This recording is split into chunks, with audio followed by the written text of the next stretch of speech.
Hi, and welcome to Teacher Nell's Learning Resources, your place to listen, read, and enjoy amazing short stories. Let's get started! Ngayon, basahin natin ang isang tula. Makinig at intindihin kung ano ang sinasabi nito. Ang pamagat ay Ang Batang Magalang, isinulat ni Melodine A. Antonio.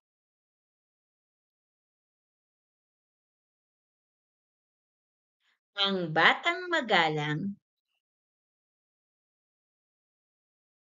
kayamanan ng magulang.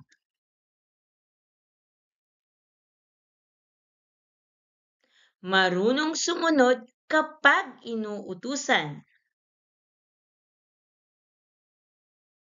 at mahinahon kung mga tuwiran.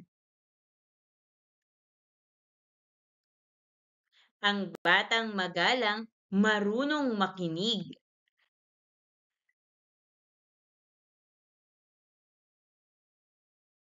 Po at opo ang bukang bibig.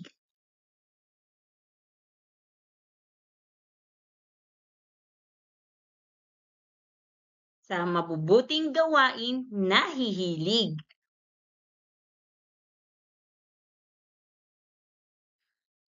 Ang batang magalang hinahangaan ng lahat.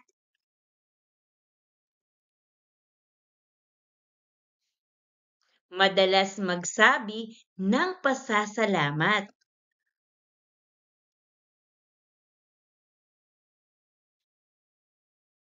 Pinagigiliwan at pinupuri ng lahat. Tapos na nating basahin ang tula.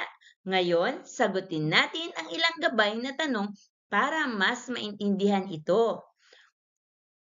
Una, sino ang magalang na tinutukoy sa tula? Pangalawa, ano ang turing ng magulang sa anak na magalang? Pangatlo, ano-ano ang ginagawa ng batang magalang?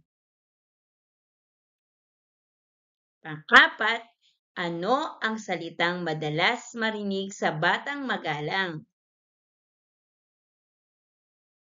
Panglima, bakit mahalaga na ang batang tulad ninyo ay magalang? O, ibahagi na ang sagot sa iyong mga kaklase. That's it for today's story.